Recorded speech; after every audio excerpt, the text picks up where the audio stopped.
महावीर, कबीर, तुलसी, नानक, धनी धर्मदास साहब, इन्हीं क्रम में हम मुक्तामणि नाम साहब को भी आज याद कर रहे हैं।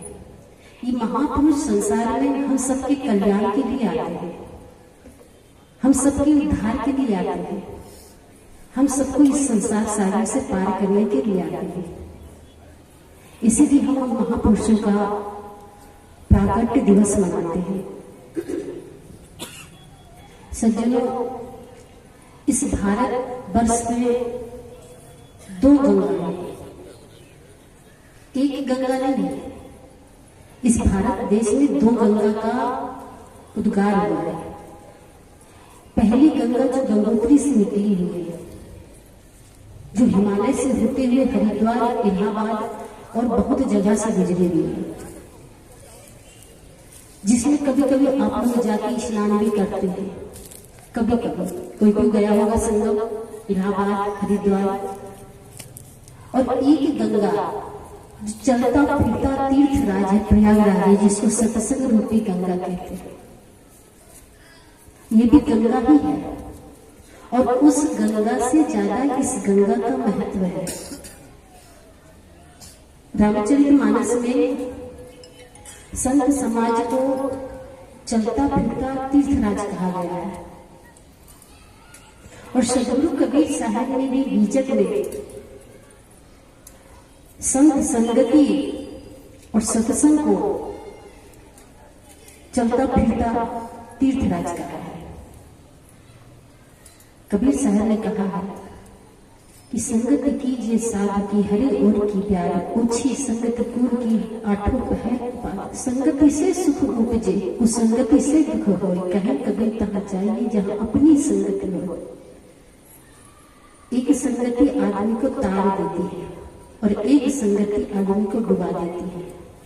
यहाँ पर आप लोग बैठे हुए हैं, किसी किसी का बेटा शराबी भी निकल गया होगा, ऐसा ही होगा। उसका कारण पूछिएगा तो बोलेंगे क्या करे, संग ही ऐसा था, उसका संगति में जाने से बिगड़ गया। बाहर पढ़ता था, रहता था, बाहर काम करने गया था, बस बिगड़ गया। एक ही कारण है बिगड़ने का और बनने का, सिर्फ एक ही कारण है, संगति। इसलिए संत कहते हैं कि सत्संग एक पाठशाला है। इस पाठशाला में सीखना क्या है, और ये पाठशाला किस उम्र के लोगों के लिए है। इस सत्संग रूपी पाठशाला में सभी एज का आदमी शामिल हो सकता है, चाहे बच्चा हो, बूढ़ा हो, जवान हो, स्त्री हो, पुरुष हो, ग्रस्त हो, व्रत हो, सबके लिए पाठशाला जरूरी है। ऐसे नहीं है पाठशाला केवल नीचे जो बैठे उन्हीं लोगों के लिए, ये पाठशाला हम लोगों के लिए है।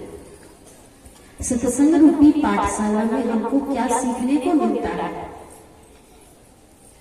सत्संग रूपी पाठशाला में हम देखना सीखते हैं, बोलना सीखते हैं, खाना सीखते हैं, चलना सीखते हैं और सोचना सीखते हैं। आप लोग बोलेंगे जब से हम पैदा हुए तब से तो देख ही रहे हैं, क्या सत्संग में आएंगे तभी देखना सीखेंगे? मन में प्रश्न हो सकता है कि आदमी तो जब से जन्म लेता है देखना शुरू करता है, और 4-6 महीना बाद, 6 महीने के बाद तो हर बच्चा पहचानने लगता है कि मम्मी है, ये पापा है, ये दूसरी महिला है। अगर किसी की गोद में बच्चे को डाल दीजिए तो पहचानने लगता है, रोने लगेगा, और माँ की गोद में जैसे जाएगा वो चुप हो जाएगा, वो समझने लगता है कि मैं किसकी गोद में। तो देखना, खाना, बोलना इस सत्संग में ही सीखने को मिलता है। तो लोग कहेंगे कि हम तो बच्चे को छोटा सा था तभी बोलना सिखा दिए थे।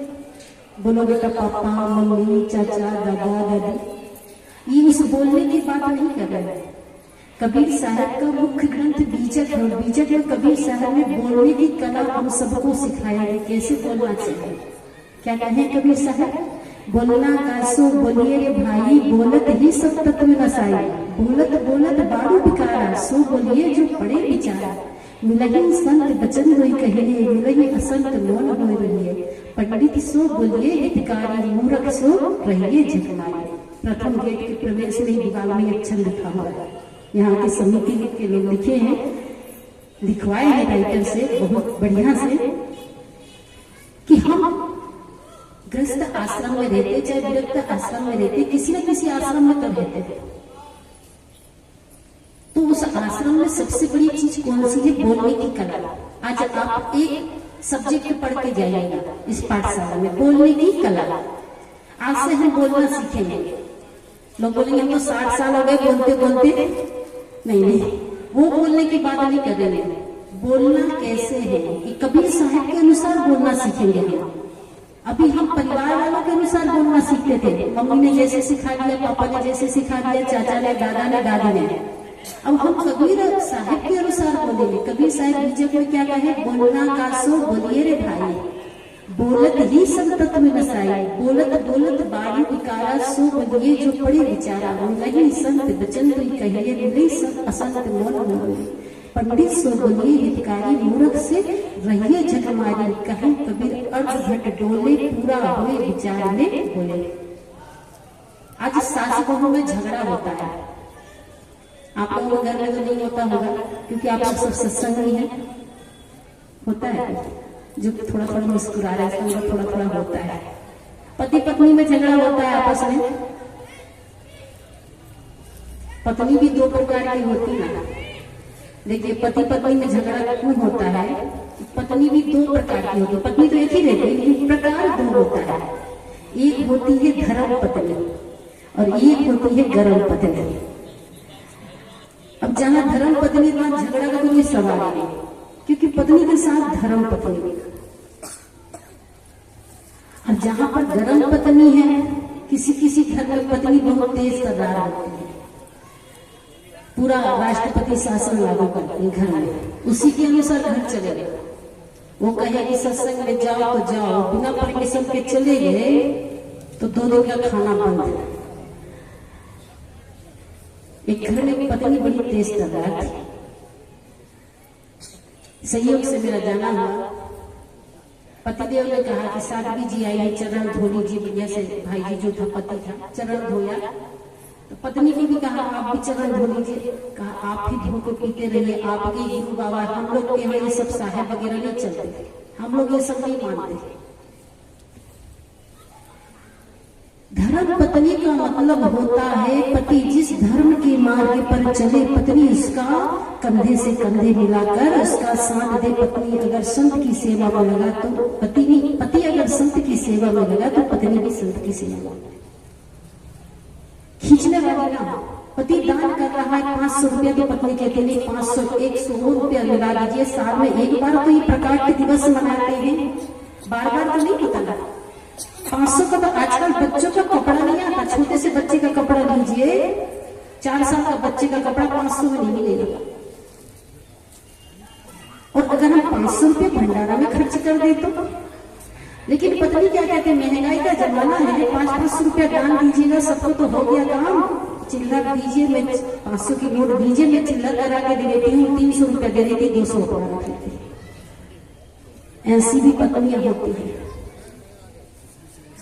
धर्म पत्नी बनी, गर्म पत्नी नहीं। जो पति को धर्म के काम में टाल अड़ाए, पीछे खींचे, वो गर्म पत्नी बहुत तेज तर्रार होती है। इसलिए सास बहू में अगर झगड़ा होता है, पति पत्नी में झगड़ा होता है, तो बोलने की कला नहीं आने के कारण, और सारी कलह का जड़ है बोलने की कला नहीं। 90% झगड़ा बोलने के कारण होता है। कैसे बोलना है, कब बोलना है, कितना बोलना है, किससे बोलना है, क्या बोलना है, ये सब नहीं बनता, इसलिए बोल देते जो चाहे। एक बार एक घर में बेटा जवान हुआ तो लड़की देखने के लिए गए। अब लड़की देखते तो लड़की के साथ में सब कुछ देखते हैं, सब कुछ मतलब घर द्वार परिवार, पढ़ाई लिखाई, चेहरा मेरा सब। तो लड़का को लड़की पसंद आ गई, बढ़िया सुंदर लड़की। तो एक बार में तो बात फाइनल नहीं होती ना, 2-4 बार देखते, मामा चाचा फूफा पड़ोसी सारा, तब फाइनल होता है। तो जब फाइनल करने के लिए जा रहे थे तो साथ में मामा चाचा फूफा सब कार में बैठ गए। तब लड़का की माँ कहती कि हम भी लड़की देखने जाएंगे। आजकल देखिए लड़की देखने के लिए महिलाएं भी जाने लगी, सही बात है। अब कहीं कहीं तो एक और चीज देखने को मिल रही है। पहले तो जाते थे लड़की देखने, अब लड़की भी लड़का के घर देखने आने लगी है। ये भी चीज में देखी, लड़की भी लड़का के घर देखने जाने लगी है। घर देखेगी, लड़का का परिवार देखेगी, लड़की भी देखने जाने लगी। पहले ऐसा नहीं होता था। तो लड़की की माँ, लड़का की माँ कहेगी हमको भी लड़की देखने जाना है। तो लड़का ने कहा कि देखिए सभी लोग तो जा रहे, चाचा फूफा मामा, आप हमको जरूरत जाने की। माँ से कहा माँ आप मत जाओ। माँ को बड़ा गुस्सा आ गया। कहा देखिए अभी शादी नहीं हुई, लड़का को देख रहे अभी से मना करने लगा, शादी होगा तो कितना बदल जाएगा। अरे बहू के साथ तुम्ही को नहीं रहना, हमको भी तो रहना है, हम भी लड़की देखने जाएंगे, हमको भी तो निभाना, साथ में रहना है। सास बहू ठीक रहेगी तब सास के साथ तालमेल ठीक रहेगा। नहीं तो आजकल देखो सास कितनी शक्कर हो पर कभी कभी बहू से टक्कर हो ही जाती है। सास बहू का चक्कर ही ऐसा चलता है। तो माँ ने कहा कि हम भी लड़की देखने जाएंगे, हमको पसंद आएगी तब ना बहू बताएंगे। लड़का ने सोचा माँ को नाराज करना ठीक नहीं, चले जाए। लेके चले गए। लड़की बढ़िया से सज धज के क्रीम पाउडर लगा के बढ़िया से कपड़ा पहन के पीले हुए चाय नाश्ता लेके आई। अब सास चश्मा के ऊपर से बड़े ध्यान से देख रही है कि लड़की बढ़िया है ना, कहीं आंख तिरछी तो नहीं है, चलती तो बढ़िया है। जो चल के आ रही है नीचे से ऊपर तक गौर से देख रही है कि चेहरा बढ़िया है, चलती ठीक है, सब कुछ ठीक है। अब लड़की चुपचाप आई, ट्रे टेबल में रखी, टी टेबल में, और अपना चली गई। अब माता जी सोच रही है लड़की देखने में तो सुंदर है, सब बढ़िया, लेकिन बोलती कैसे है पता नहीं, कहीं तुतलाती तो नहीं है। तो महिलाओं का स्वभाव होता है कि थोड़ा अंदर तक जाने, अंदर तक पहुंच जाती है, किचन तक, बेडरूम तक, मतलब सब जगह इनको परमिशन देती है। तो माता जी चली गई लड़की के बेडरूम में, जाकर बैठ गई। और जाकर बैठी तो माता जी ने सोची कुछ पूछना चाहिए, कुछ बोलना चाहिए, कुछ बोलेंगे तो पता चलेगा कि कैसे बोलती है, कितलाती तो नहीं है। लड़की ने, माता जी ने कहा बेटा तुम्हारा नाम क्या है? लड़की ने कहा माता जी मेरा नाम रूपा कुमारी है। माता जी ने कहा बड़ा सुंदर नाम है, जितना सुंदर नाम है उतनी सुंदर चेहरा है। कहा कितना पढ़ी हो? कहा माता जी मैंने एमए किया। अब बूढ़ी माता जी अनपढ़, कभी स्कूल तो गई नहीं थी, उसको क्या पता एमए क्या होता है। उसको लगा कि लड़की पूरी पढ़ाई कर रही। अब जब पूरी पढ़ाई कर रही, इतनी पढ़ी लिखी लड़की थी, खाना बनाना क्या जानती होगी, पढ़ने में इसका समय चला जाएगा। तो ये भोजन बनाना जानती है कि नहीं, पूछ लेना चाहिए। अब लोगों के मन में होता है कि थोड़ा थोड़ा आजकल अंग्रेजी के कुछ वर्ड ऐसे होते जिनको बोलिए सदगुरुदेव की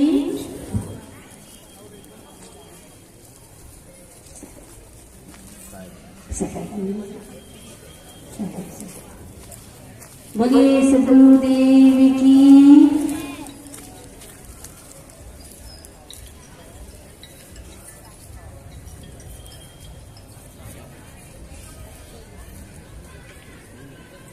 प्रकाश जहाँ गई हो कृपया मंच पर।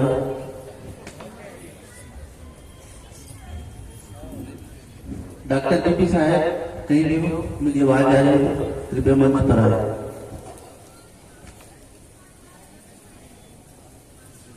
माता जी के मन में हुआ कि लड़की इतनी पढ़ी लिखी है, पता नहीं इसको भोजन भोजन बनाते बनता है कि नहीं। आजकल लोग सोचते क्या है, हमारी बेटियां बहुत पढ़े। सब लोग सोचते ना कि बेटियां बहुत पढ़े, सभी की सोच है। छत्तीसगढ़ में तो पढ़ाते पढ़ाते 30-32 साल की लड़कियां हो जाती हैं। 28 के पहले तो किसी की शादी होते हुए देख नहीं रही। ये बात अभी अभी मतलब समाज में देखने को मिल रही है कि बेटियां बहुत पढ़े, ये सबका मन है और सबकी एक इच्छा है कि बहुएं बढ़िया काम करे घर में।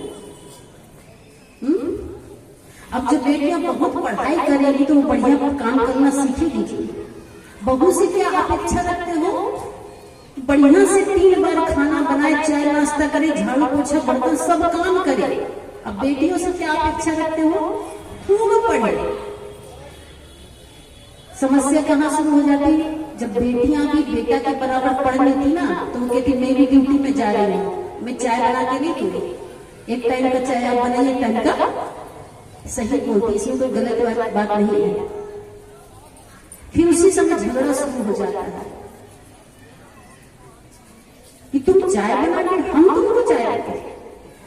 अगर लड़का मास्टर है, डॉक्टर है या कोई भी चीज में सर्विस है, जब वो मास्टर पढ़ा के आता है घर में तो उसको चाय हाथ में, खाना हाथ में, नाश्ता हाथ में मिलता नजर। और लड़की अगर मास्टर नहीं है, यहाँ पे बैठी हुई टीचर, तो वो अगर सर्विस से आती है, बच्चों को पढ़ा के आती है, तो उसको कोई चाय हाथ में देता है, नाश्ता हाथ में देता है, खाना हाथ में। वो सबसे पहले पर्स रखेगी, साड़ी चेंज करेगी, कई बार साड़ी भी चेंज नहीं करती, सीधे किचन में घुसती, चाय बनाती, अपना भी पीगी, सास ससुर पति को देगी। इसके बाद दिन भर के बर्तन मांजेगी, फिर शाम का भोजन बनाएगी, फिर बर्तन मांज के सोएगी ताकि सुबह जल्दी से ड्यूटी में। अच्छी बात है बेटियों को पढ़ाओ, लेकिन बहुओं से ये अपेक्षा मत रखो बहू आएगी तो सारा काम करेगी। क्यों? क्योंकि वो किसी की पढ़ी लिखी बेटी आ रही आपके घर में। टेंशन का कारण नहीं, झगड़ा का कारण यही है। माता जी ने सोची इतना पढ़ती है, कुछ अंग्रेजी के वर्ड हम भी जानते हैं, हिंदी में क्या पूछे, अंग्रेजी में पूछ लेते हैं। हिंदी में पूछना चाहिए था उसको कि खाना में क्या क्या आता है, तो वो भी अंग्रेजी में बोली, क्योंकि हर महिला को थोड़ी बहुत अंग्रेजी आती है। उसने कहा आपको किचन में क्या क्या आता है? तो लड़की ने कहा माँ जी हमको किचन में चक्कर आता है। एक लड़की बेटी बीएड पढ़ी, अब आप उसको खाने के बाद पूछिएगा और डिग्री भी पूछिएगा तो दोनों चीज तो एक साथ नहीं होगा। बाहर गई माता जी, धीरे से अपने पति के कान में कहती है बेटा खड़े हो जा, दूसरी लड़की देखेंगे।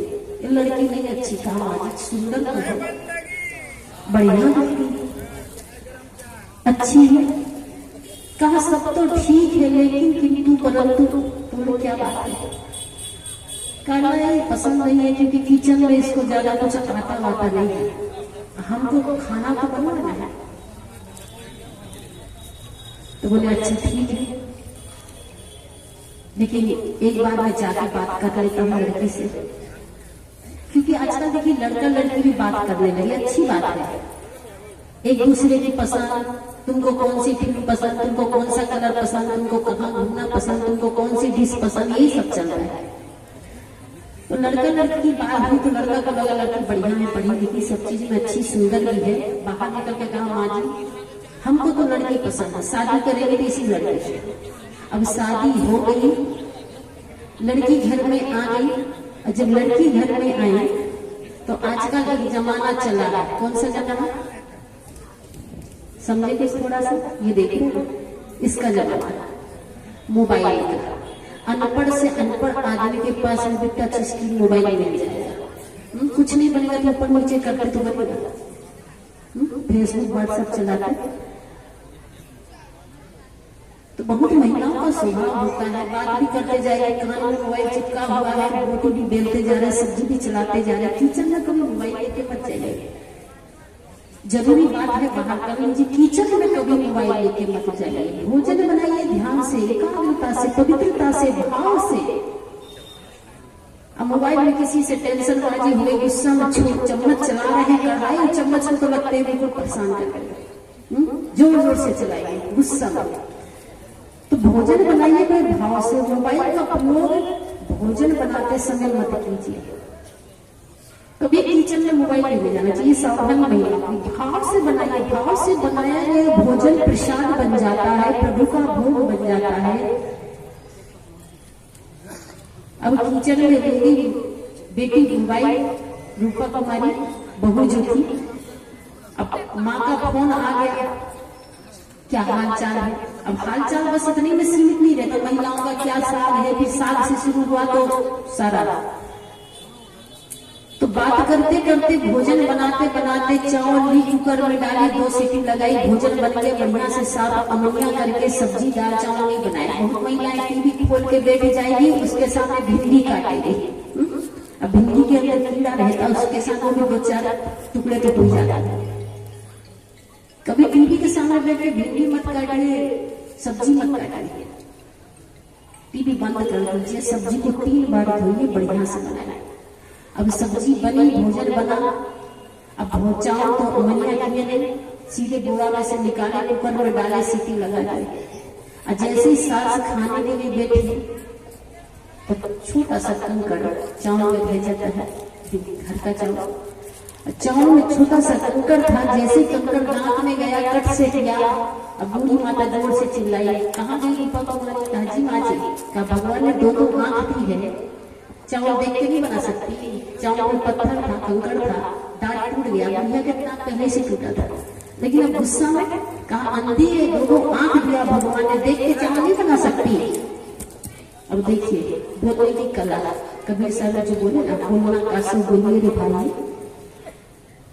आंख दिया है 2 भगवान ने, देख के नहीं बना सकती। गुस्सा में आदमी बोलता नहीं, बकता है।